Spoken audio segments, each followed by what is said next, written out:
hello from me. My name's Phil Kameen. I'm a technical architect at Foremost Pro, and we're going to be talking to you today about what's on the screen there, empower your fundraising with AI. So I'm just going to introduce Naveed Iqbal, who works for the Microsoft TSI team, and he's going to run through some stuff beforehand and tell you a little about who the TSI team are and the kind of stuff they get up to.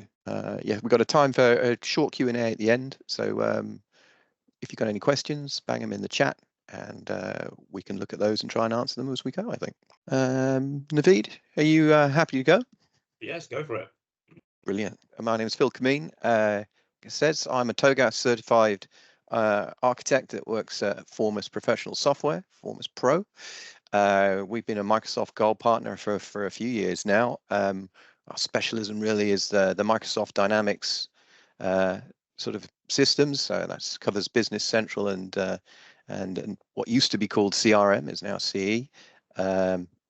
It now covers a whole suite of other things as well that are all part of the Microsoft stack.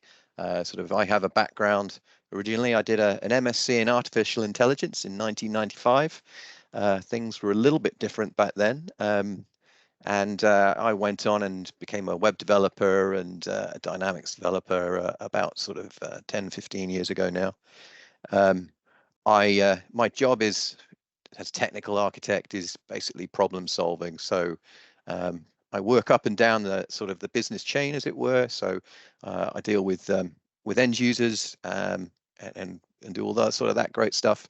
And I also cut code as well. So sort of particularly a lot of this AI stuff that's been coming through lately, been involved for a few years. So it's very exciting over the last couple of years how it's suddenly leapt forward.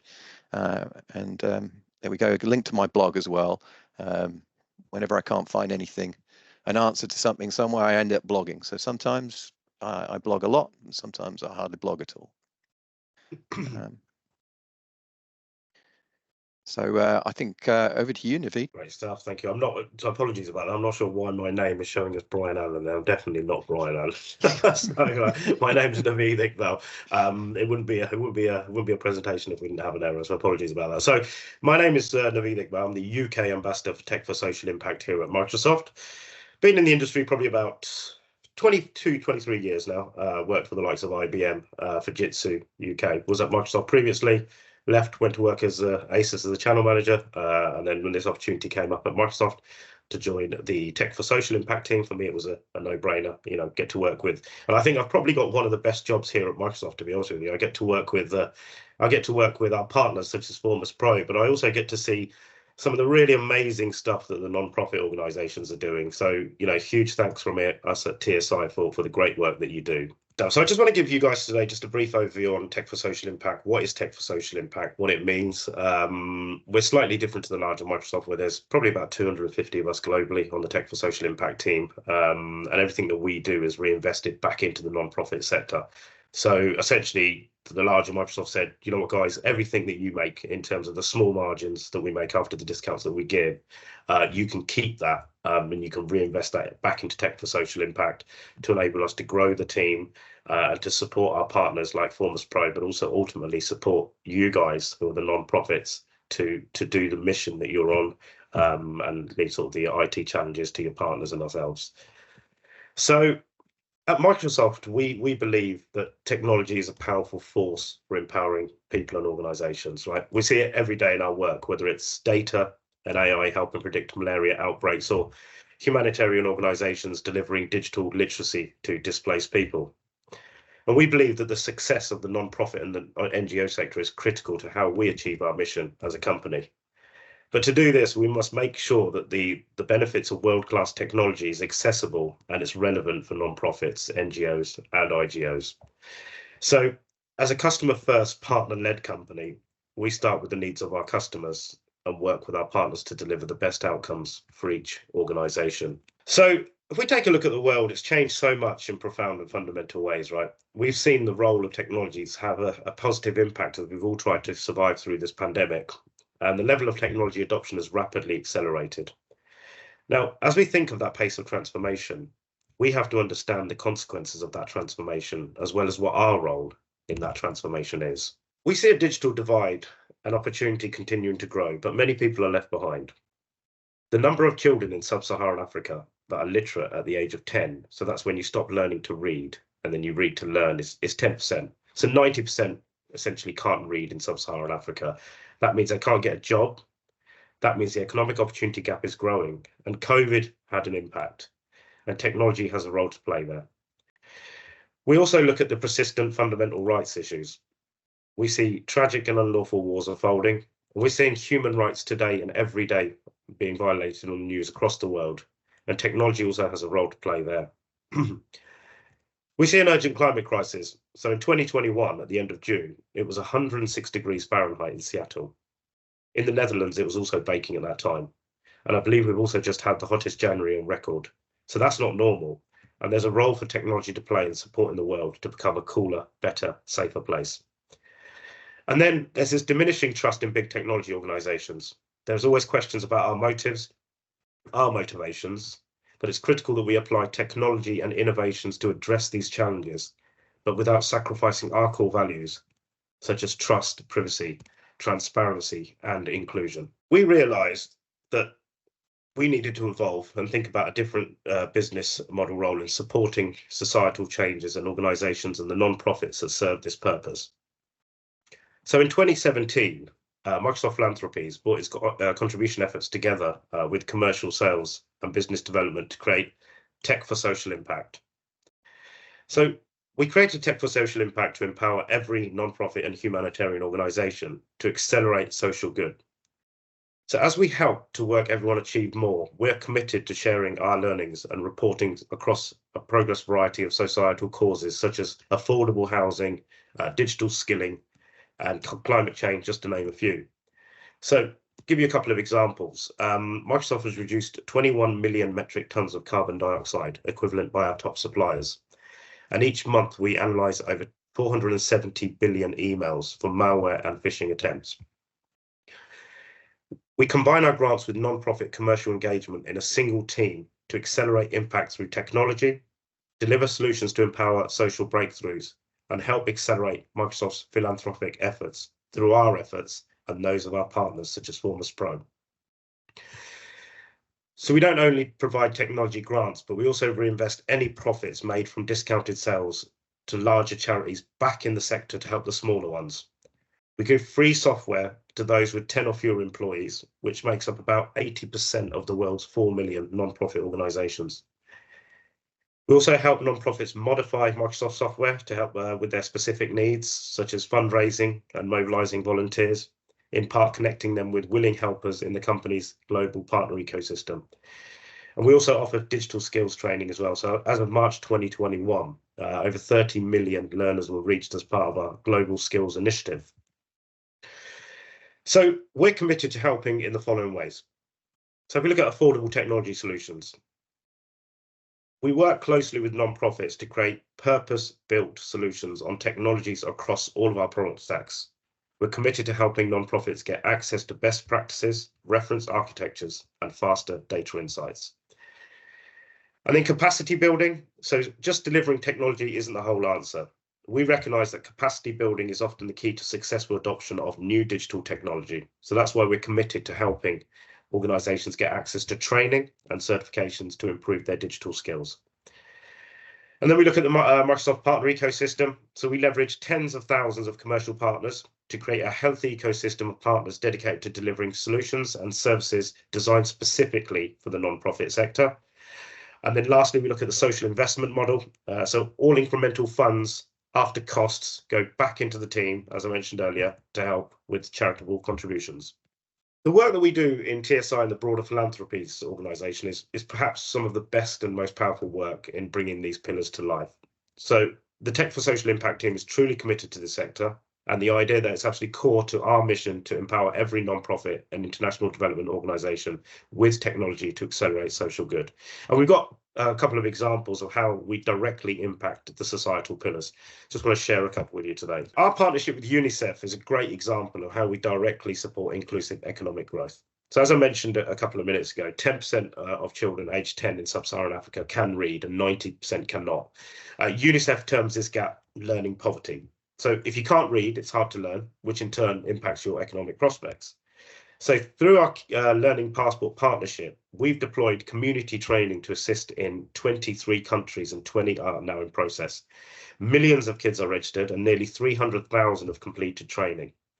And some of the hardest reached locations are currently adopting the fastest. The two biggest adopters at the moment is Laos and Somalia. And they've got thousands of kids learning already. And then when we look at our impact in committing to a sustainable future, who's helping us there? So the National Forest Foundation is a non-profit that works to preserve, protect wildlife habitat and forestry across 193 million acres of national forest system. So in partnership with Threshold World, the National Forest Foundation was able to implement our Microsoft Cloud for non-profit. Now they're able to track donor dollars, quantify the work that they're doing, and further their mission of environmental restoration and conservation. So each dollar raised directly translates to another tree planted or preserved. And then how do we protect fundamental rights? So United Kingdom-based non-profit Bananos connects hundreds of thousands of families and children in need with valuable social services each year. It's especially passionate about protecting the fundamental rights, safety and health of children. And to make most of those connections, Bananos must ensure that employees have the right technology they need to work effectively, efficiently and accurately in the field. And they also need to be able to show potential donors that the work that they do has a concrete impact. So by deploying Microsoft Cloud technologies and Microsoft Surface devices, Bananos has helped employees be more effective in the field. And it's also gained valuable reporting capabilities that have been essential in securing funding to meet the increased demand for services, particularly during the COVID-19 pandemic. So as mentioned earlier, there are a number of non-profit offers available from Microsoft for all of the non-profits on this call. As long as you're a UK-based charity, I would urge you guys to reach out to Formless Pro to make sure you're taking advantage of these offers straight off the bat. If anything, just make sure you're taking advantage of all the offers that are available to you guys. If you're not sure if you're registered, again, reach out to Formless. They can work with the Tech for Social Impact team to understand if you are registered and you do have a non-profit tenant set up. And if there's any challenges with registration, eligibility, all of that sort of stuff, we can support you with that as well. But please, please, please have a look and make sure you are registered. And if you're not, get yourself registered. Supporting non-profits is who we are. It's in our DNA. We've been engaged with charity since 1983 with the inception of its employee giving campaign. But our work is only just really begun. This year marks our 7th year anniversary, but we're more motivated than ever. And then truly reaching our vision at real scale requires a massive base of amazing teammates like yourselves in every corner of the globe. So in 2022, we provided 3.8 billion in grants and discounted software services and equipped 325,000 non-profit organizations with modern, secure and scalable cloud solutions. Now, just to put that into perspective, if we were a country, we would probably, I think it's like the 12th or the 13th largest country globally in terms of giving back. So huge numbers and looking to grow year on year. And then in 2020, we also launched an initiative to help 25 million people worldwide acquire the digital skills that were also needed in the COVID economy. So everything that we do is driven by this deep sense of purpose and timeless values of trust, privacy, transparency and inclusion. And that's the values that our customers have come to expect of us, and that today's fast-changing society requires of us. The question really is, what is our role in modern day? So Milton Friedman, who's a renowned economist, he said that the role of a company is to serve its shareholders, that greed is good. But the definition has evolved because it turns out that companies don't operate in some parallel universe or vacuum outside of the planet. We're all affected by the world around us, whether it's global warming or it's poverty or it's our next market in Africa. Billions of people in our world are affected. So the new definition of what a company needs to do, that's every company, came from the Business Roundtable, which is 181 CEOs that come together. And they say a role of a company is not just to serve shareholders, but a role of a company is to serve stakeholders. And our stakeholders are our employees, our partners such as Formless Pro, and most importantly, our customers, you guys, and that's the communities that we operate in. And the philosophy here is simple. Companies that can do more in this day and age should do more. And I believe with the inception of our Tech for Social Impact program, Microsoft is doing more.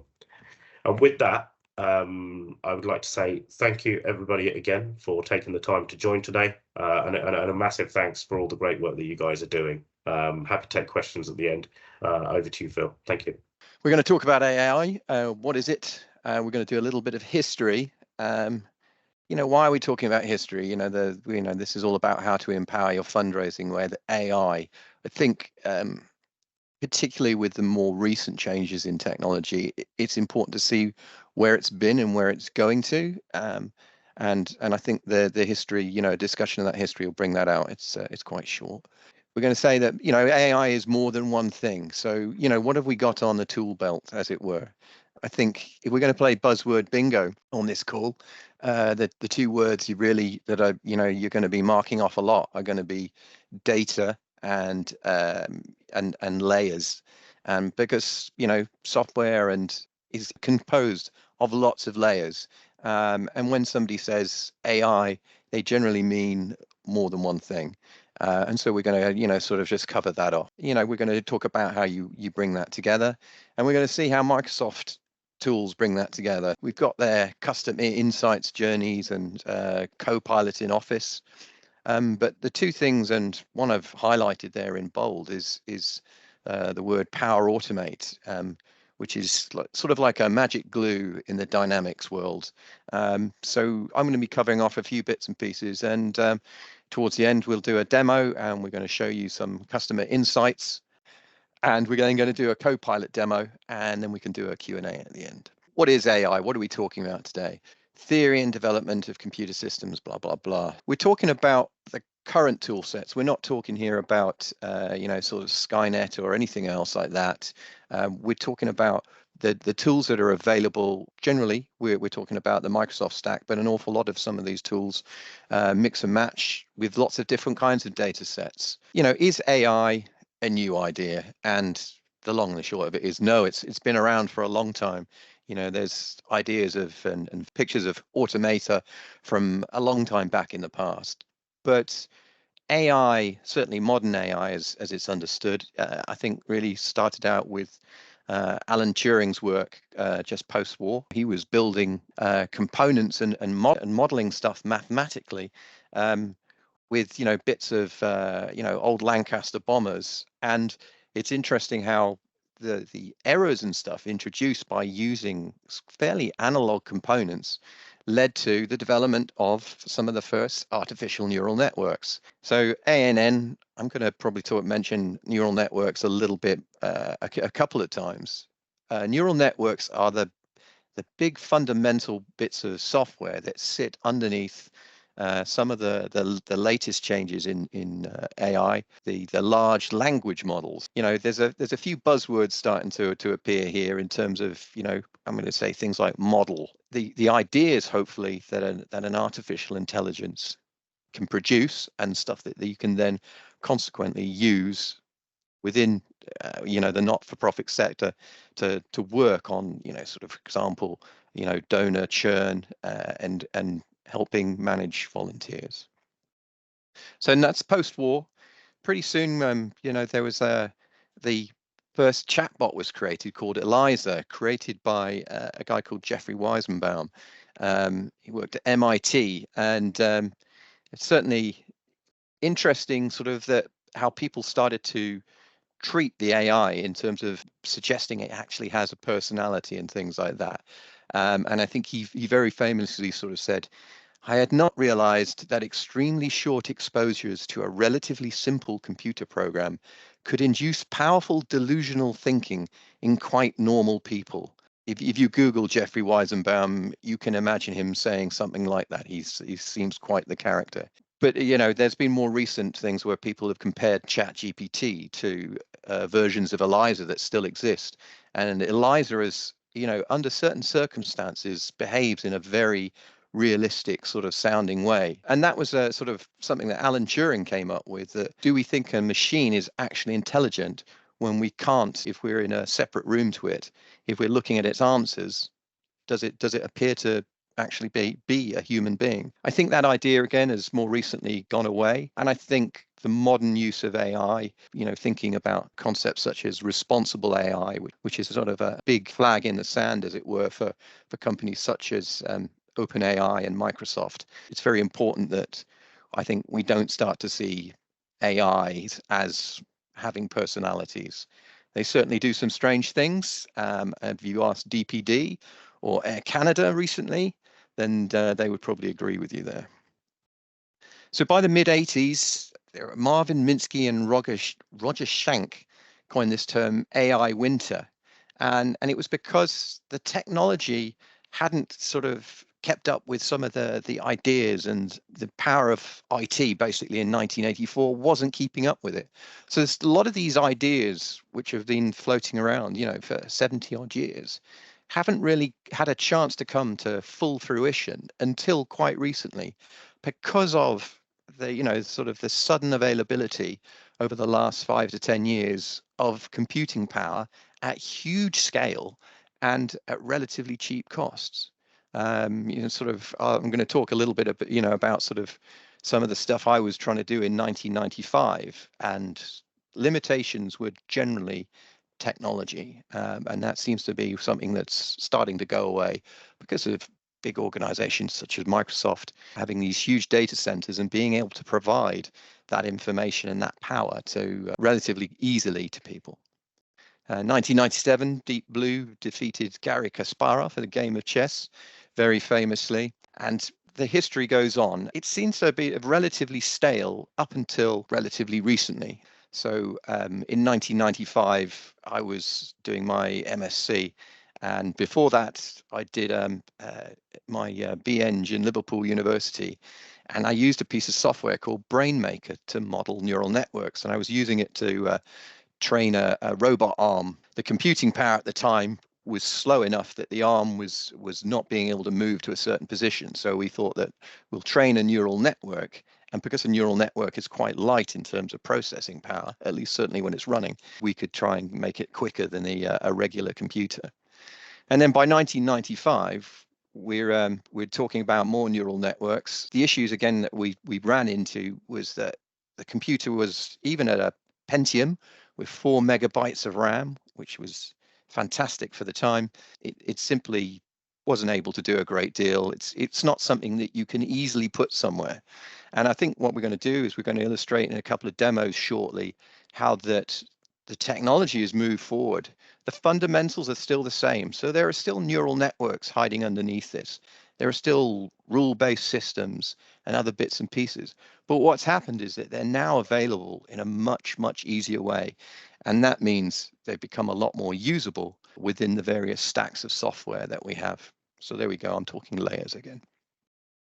So I've gone, techie buzzwords. Don't worry, I'm not going to talk too much more about neural networks. And we get to the demos, I don't think I'm going to say it again. But I am going to talk about layers just very quickly. Software is made up of layers. You think about any piece of technology you use, it starts with a user interface that might be your phone or your PC or something. But then there are actual decisions being made. Some of you have probably worked with CRM systems where there are various processes and things that are happening. And you may have had to actually, create some of those processes yourself. And so that's at the business logic layer. And then underneath that, a computer has to store all this stuff somewhere. And that's its data storage layer. All this kind of stuff is very important to realize that between each of these layers, there is these various gateways. And sometimes when I'm talking about technology to some of our Power Apps guys, we're discussing things. I'm going, well, actually, all we're doing is we're dropping in a little shim. So there's a layer there and another layer, and we're going to introduce layers. And that's pretty much what a lot of AI is doing here. So we've got machine learning, so where which is like an artificial neural network. We've got natural language processing, which has been around for a long time. You can turn audio into text. Once we start bringing all these things together, so the automation, and there's lots of automation engines that have been around for a long time. Machine vision has become a lot more prevalent recently. You can now use these language models and other artificial neural networks to actually define what is in an image, what can we do with that image. And then slightly more old-fashioned view at the end there is a knowledge-based system. And that's the concept of having a system that basically runs a set of rules and is able to come to a decision at the end of by applying these rigid rules.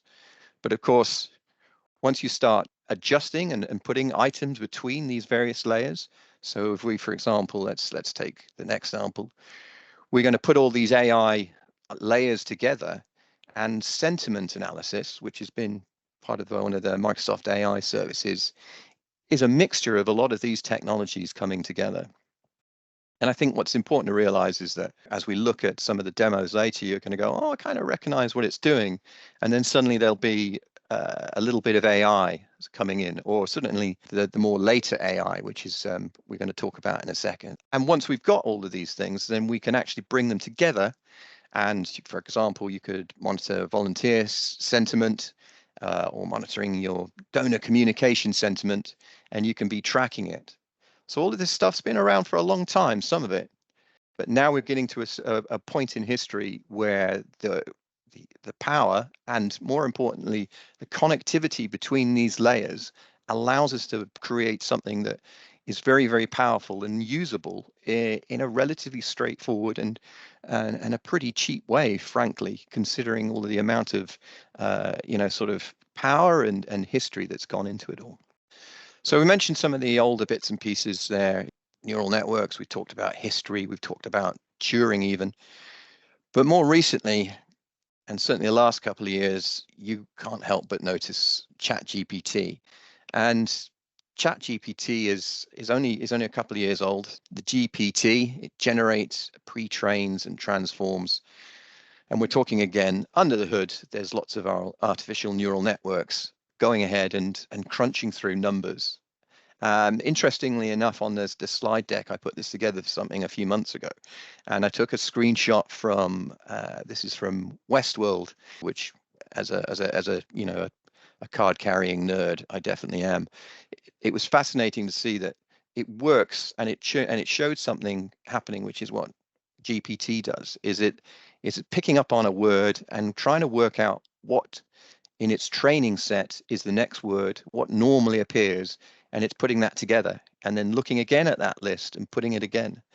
And you can imagine, consequently, this leads sometimes, and you'll see this on all AI responses here, there's this, the box here, was this response better or worse? The AI is not, it's not intelligent.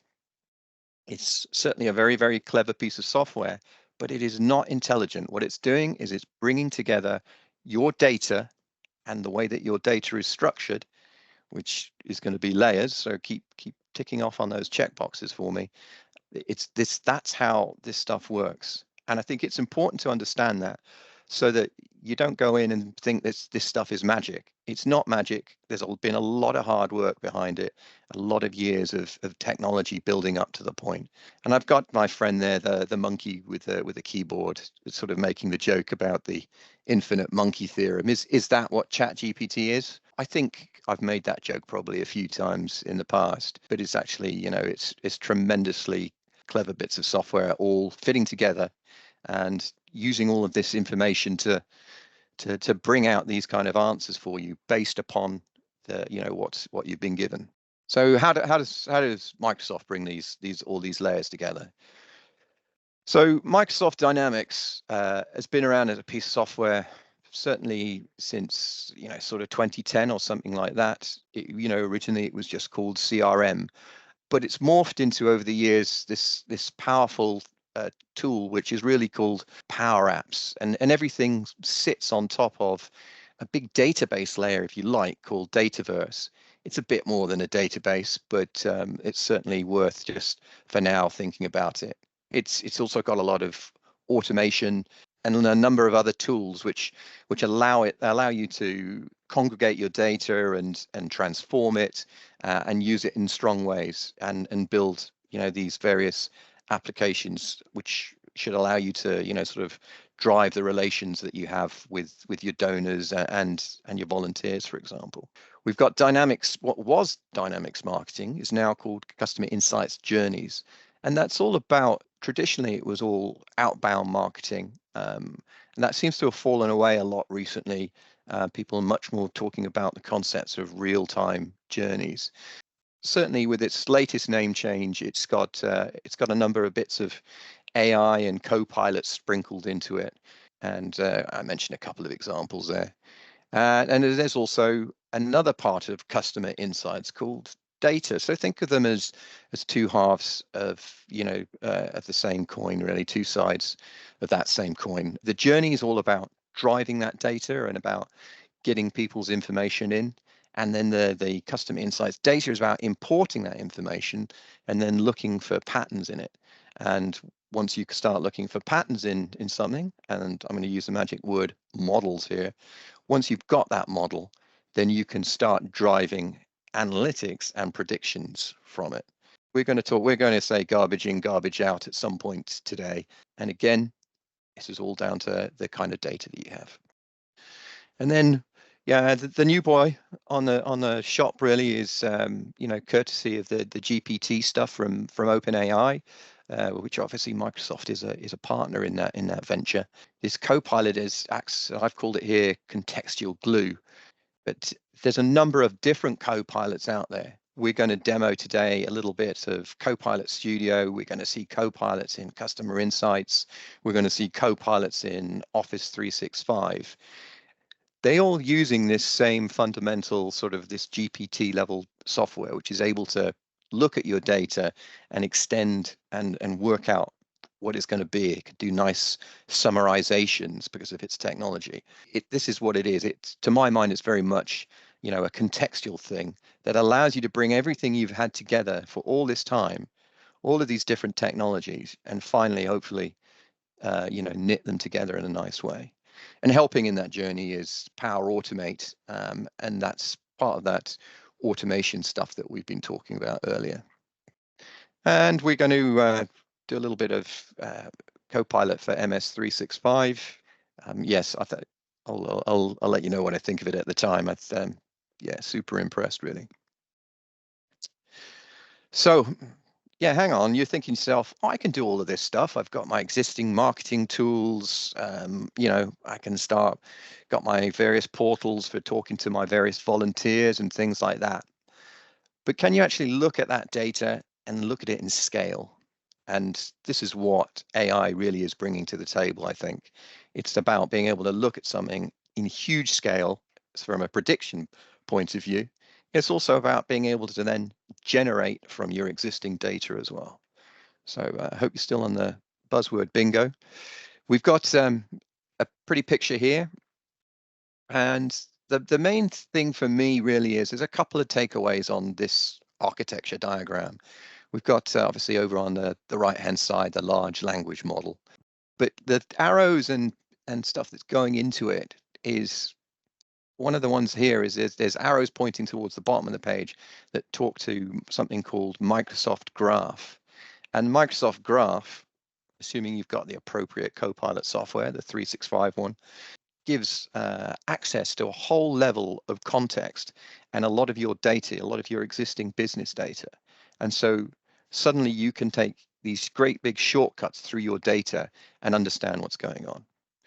One of the most interesting parts here is there's the concept here, and it just says modified prompt in the middle of the screen. There's something called semantic index. And it's important to understand that every time that you are, this information exists within your 365. None of this information is being stored anywhere along the route. And so that's another, I mentioned it before, the concept of responsible AI from Microsoft. This stuff is not just leaving bits of data here, there, and everywhere. It's all very secure within the 365 architecture. So the semantic index, I'm calling it here the secret sauce. But the semantic index is when it's storing this information, it's able to say it records within your 365, so it's not recording it anywhere else outside of that, so it is all secure. It records the ideas, if you like, and is able then to bind them together. So we've got an example there. We did try to come up with an example that was slightly more sort of aiming towards not-for-profits, but it's important to understand it's about bringing together ideas. Phil likes tea, Phil likes sweet drinks. Semantically, does that mean that as an idea, Phil might like sweet tea? once you start doing a number of searches, the semantic index is built up within your 365, and it's there. I mentioned the concept of this MS graph. So once you bind all these things together, you've suddenly got a huge amount of power and suddenly a system that hopefully understands you a little bit more and has context.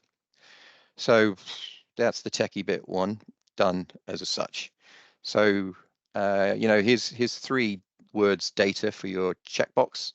So that's very important. We're going to make sure that we're going to be looking a lot at the ideas of data, and that once you have that data, how can that AI help you solve any problems that you have? So donor intelligence, sort of as a not-for-profit, it's critical to be able to maximize your fundraising potential. So by using AI-powered tools to gain insights into donor behavior and preferences, organizations can hopefully better target their outreach efforts. Where do you want to is it worth chasing a particular group of people? Let's find out, who's within these various groups, and we can identify that by looking at a lot of data.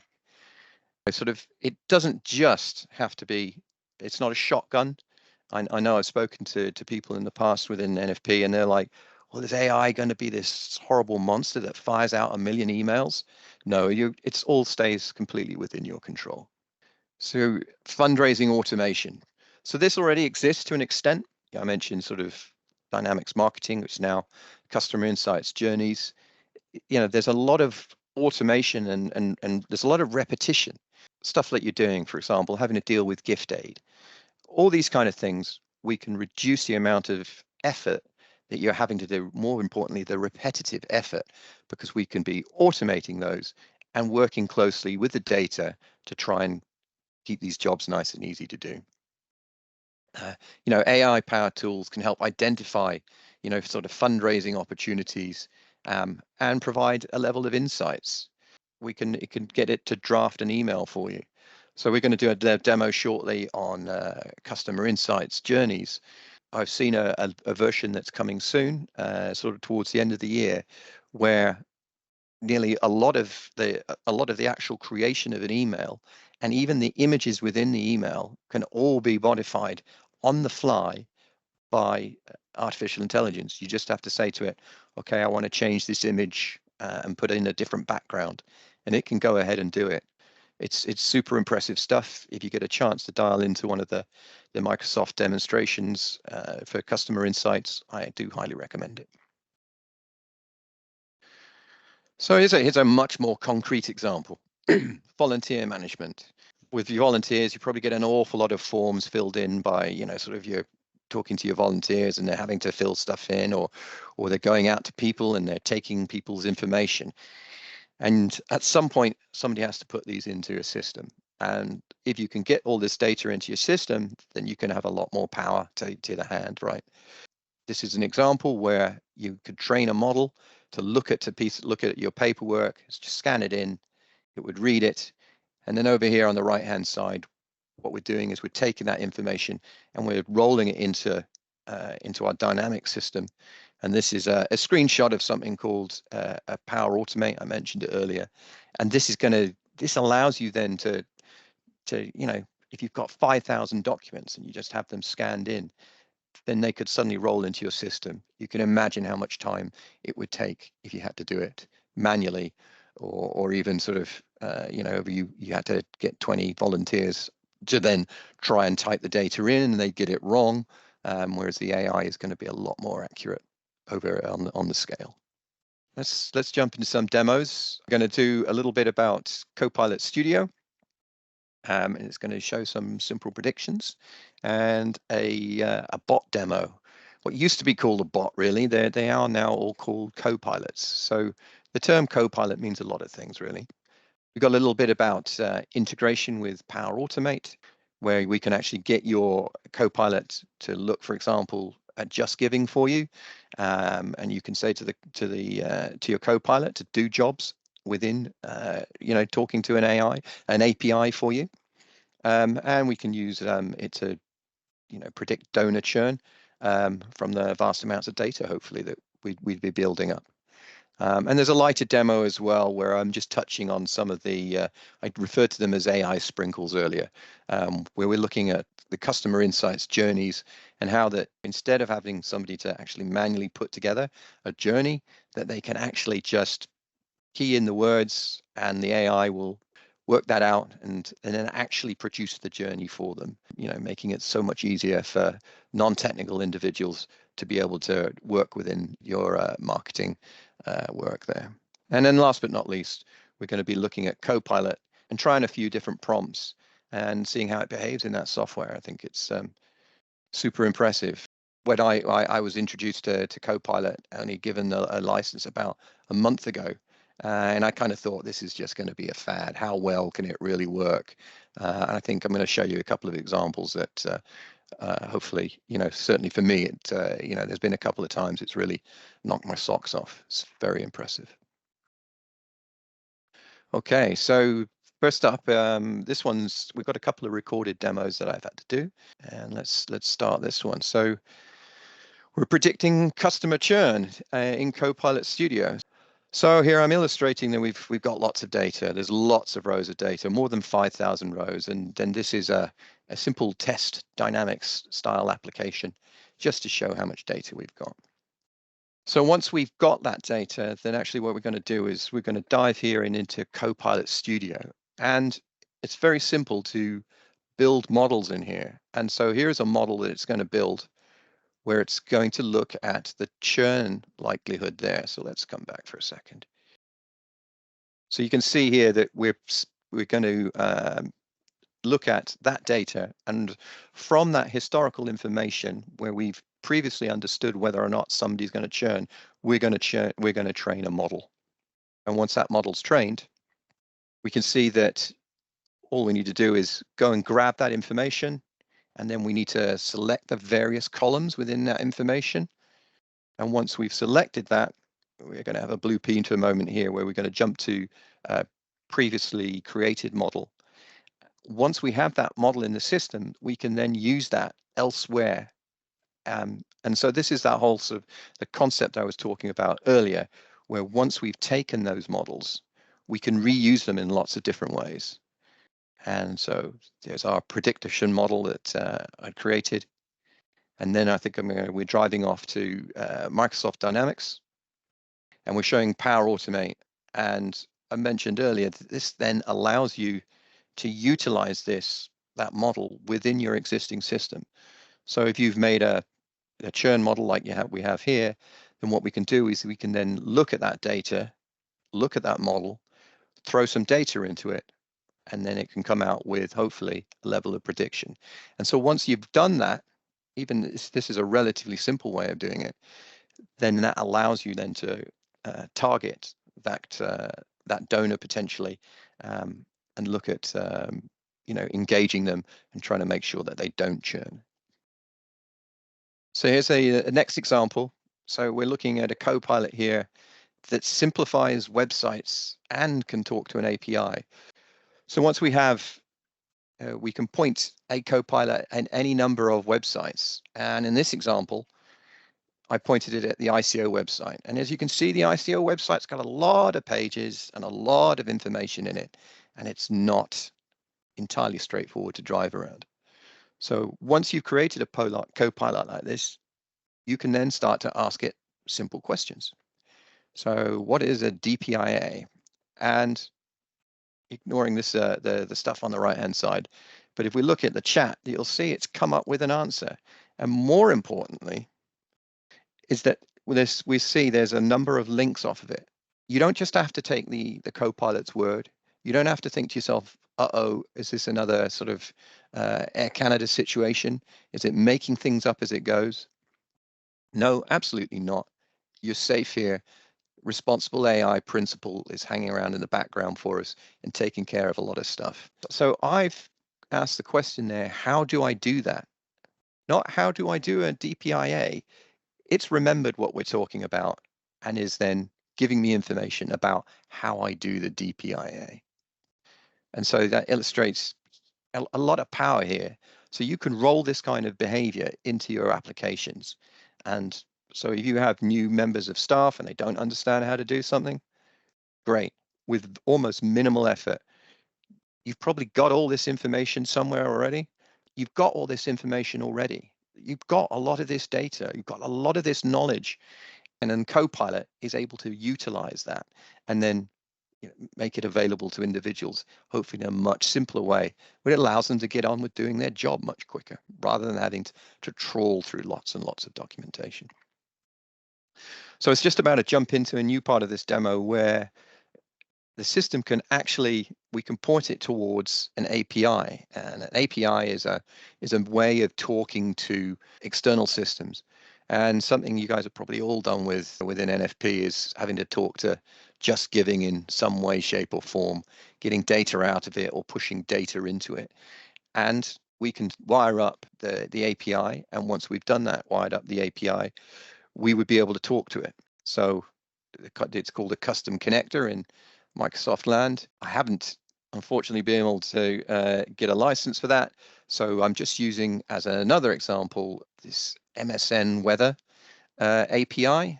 And so we put in an example of, I just type in the word weather and it goes away and it knows it's going to talk to that MSN weather API. If it was talking to the Just Giving API, then you'd be able to ask questions within the Copilot and they could then grab that data out of the Just Giving API. And you can imagine that gives you a great deal of power. And this is giving us that information there. So we're scarily enough now to some of the sort of a fairly light couple of demos now. They're actually real-time demos. So let's see whether or not everything breaks or not. We're looking here, for example, at, although it's labeled as marketing, you'll see that this is a dynamic system where we've got a whole bunch of marketing information. So we've got things like journeys and what have you, but we can now have the little bit of Copilot AI sprinkle on here. So instead of having to come up with understanding how a segment is built up, so for example, you need to look at your donors or you're going to need to find your volunteers and you want to send them information. Instead, we've got a button and we're coming up with a new segment and we're going to say, okay, I need to find somebody who my keen volunteers. And so one of the queries that was available to me here, and you can type in your own, contacts you open an email, and the result is, yeah, emails that have been opened or triggered in the last 28 days. So let's hit use. And we've got, I think it's a volunteers email. So once I do that, I can hit save, the wheels should turn, and we should have this is our segment that's been built. Now that we make that ready to use, and that segment is now immediately available. So it's very straightforward to use. There's a lot of non-technical stuff that you have to do there. You just need to be a little bit aware of some of your data. I think this is one of the things, again, we talk about data available. It's important that I think a lot of people think, oh, AI is going to take my job. I don't think that's the case. I think that AI is, like a lot of these technology tools, hopefully is going to free you up and mean that you don't need to spend quite so long with your sleeves rolled up, with your guts in the middle of, sort of databases and spreadsheets. And a lot of that sort of stuff can just be handled by the AI. So this is another system where we're another part of customer insights journeys where we're able to actually create journeys directly. We can, for example, get a list of the various different journeys. We can type in our own and it will actually create that journey for us. It'll ask us a few questions, and instead of me having to understand and build it up, immediately over here, we can see instead of me having to sit down and work all this stuff out, it's been able to come up with the way that the journey should behave. And once you've got this information coming into your sort of marketing system, then you're able then to move on to something very, very powerful, the concept of customer insights data. So this is where you're going to be looking at all of your data and you're going to be building up much more large, powerful models on it. So the model I showed you earlier, it was a lot of data, but it was a single table. What you can do within customer insights for data is that you can bring in multiple data sources and then you can enrich those. We can configure data sources here. You can add in lots and lots of different data sources. And then we've got Copilot over here being able to give us more information.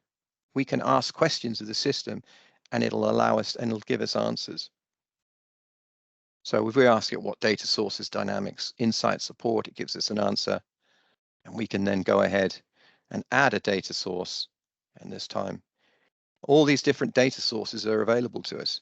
So this is where I was talking earlier. I was saying that customer insights data is able to look at all these different things that you have. You've got your Twitter feeds, you've got Twitter, you've got Facebook, you've got an old email system. All of this stuff can be brought into the new world, and then you can build a model on top of that. And once you've got that information, then you can jump down to doing the most interesting stuff here and discovering insights about your customers in a natural language. This example here, what is the total number of customers? And we can click through, and then it'll drive through, and we can verify these queries. And once we've built these segments up, we can then feed off of the customer insights journey system, and we can feed data back into that. So now you've got two systems where you're not only just bringing data in, you're also looking at that data, working on it, and then feeding back into that system, and in order to give you a huge amount of power. Okay, so this is we're almost at the end. You may be pleased to hear. We're going to look at Teams, Excel, and Word. And we're going to do a few sort of AI. There's my prompt sheet. So let's spin up Microsoft Word.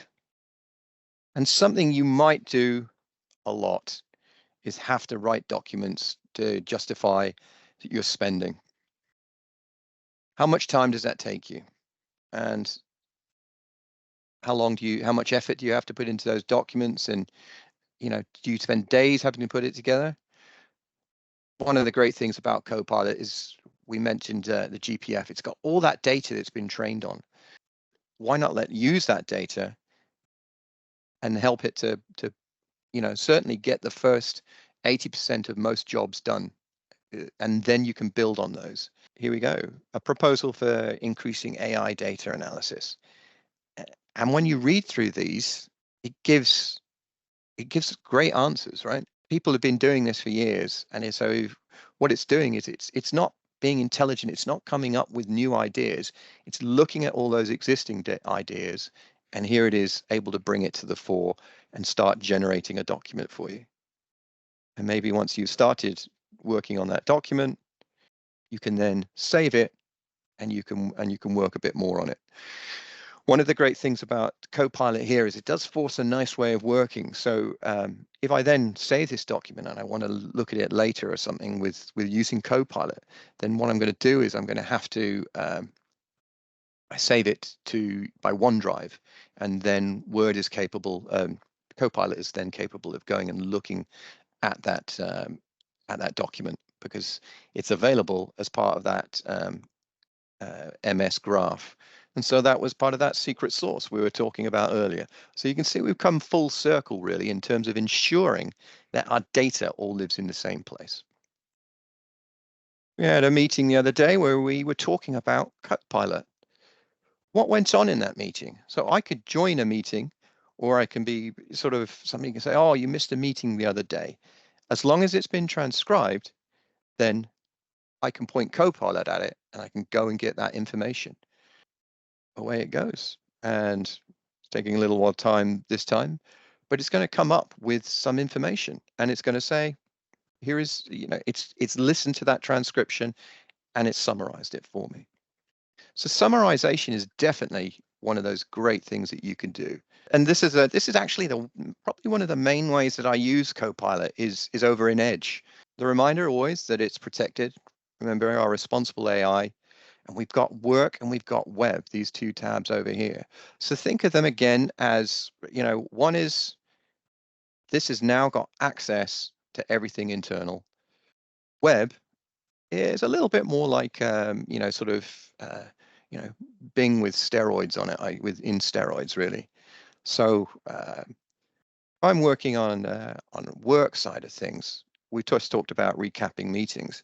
What about I've been off for a few days and I need to summarize the latest emails from, and I can use this magic slash here, and I've then got access to files and meetings and emails, and I can look at those and simply point at them and start to get summaries. So let's see that everything from my colleague Chris, away it goes, and it's going to look at those emails and it's going to give me some answers on what they look like. So the work side, it's got all this power. We were looking at the MS graph.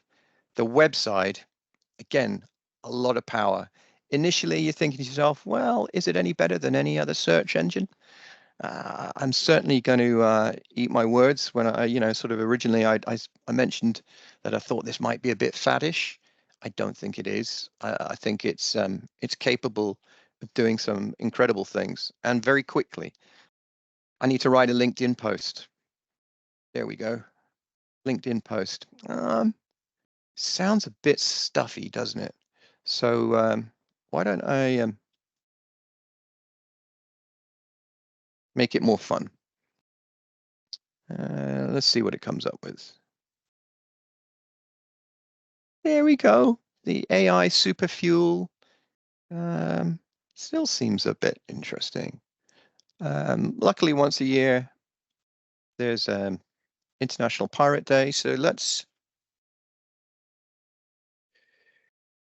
do it like a pirate. And this could be a lot more fun. Yeah, excellent. The Taylor Army Hearties, landlubbers as well, and code wranglers. I'm going to use that from now on, I think. That's fantastic. So again, it's capable of churning out stuff and turning out stuff with different tone, which I think is really important, particularly if you're talking to, sort of different volunteer groups or anything like that. They don't all want to be spoken to in the same way. And this can be, personalized and made individual in a very straightforward way. Another great means of summarizing something. Let's summarize this document. It's a huge document. I forget how many pages. Am I going to read all of this?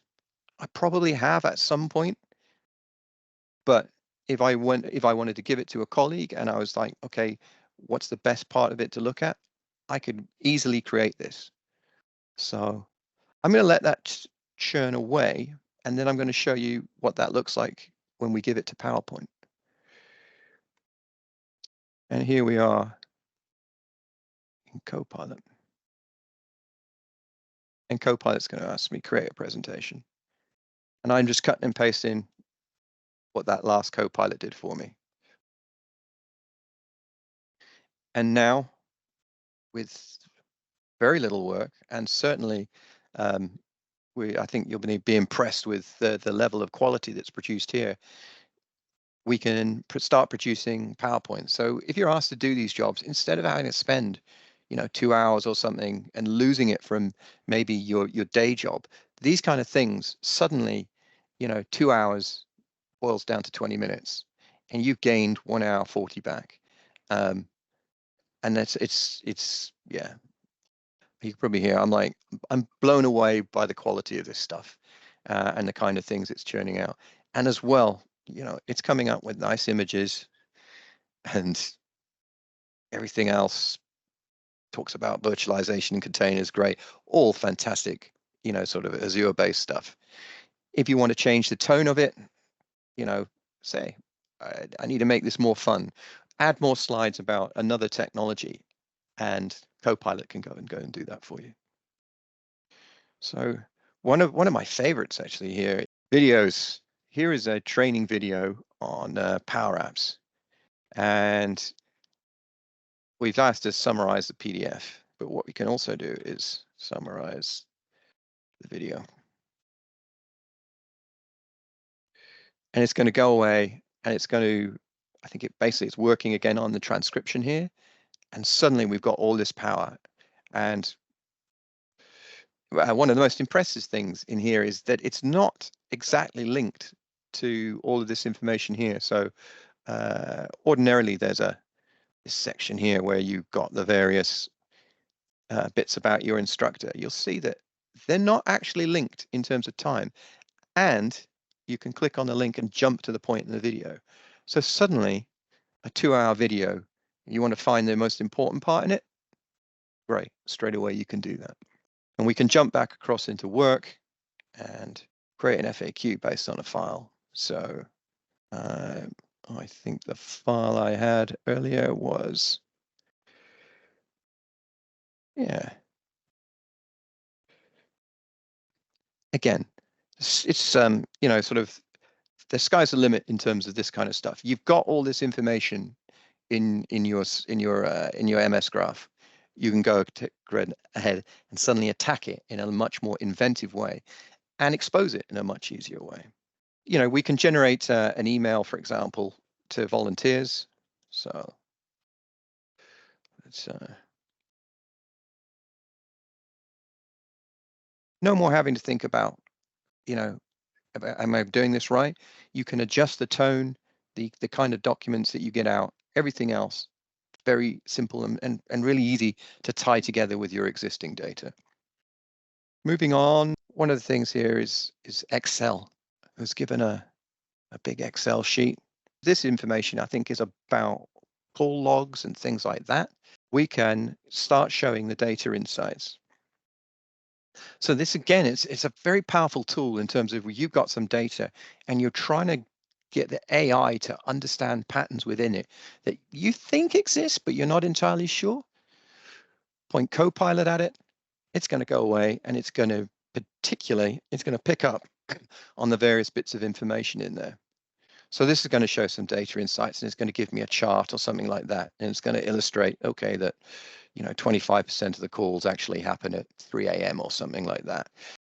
What are the average percentage of calls abandoned? So this is all about calls being abandoned. So we've got columns here, which we've told the system it remembers. And it goes abandoned during messages. And we've got dates over here. So abandoned before 60 seconds.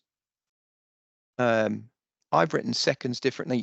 What I'm getting towards here is your question doesn't have to match the data exactly. There's enough sort of transform available within the models that are built that I've misspelt September here deliberately. And I put abandoned, I've misspelt as well deliberately. And it's going to go away, and assuming we don't have the demo gremlin again, we get an answer about that. And again, I think that's amazingly powerful that you can just sort of point, you know, someone like me who's not the world's greatest Excel jockey can go in and the system will produce all the various tables and things that it needs and give you answers to these kind of questions. It's one of the items it came out with here, for example, when I've done this previously, is it brought out this information and it's put together the chart and everything for you. And so it's driven and I'm not going to say it's understood the data, but it's found these important sort of models and these patterns, if you like, within the data. And, you know, again, that strikes me as a supremely powerful tool for looking at your data and understanding, you know, not just the data as a raw thing, but how it affects your relationships, for example, with your donors and with your volunteers. This is one of the most important things for me here, I think, is the challenges and the ethical considerations. You know, once we're working with someone's data, then it is still their data. So GDPR and things still exist. And so we do need to be aware of that. So, and you know, AI it's not the answer to everything. It's not true intelligence. So that's why it's important to understand how it goes about doing its job. But if you understand that, then that means that you can then take control of that. So I think we certainly reached the end of time. Right, cheers. All right. Thank you. Bye-bye. Bye-bye.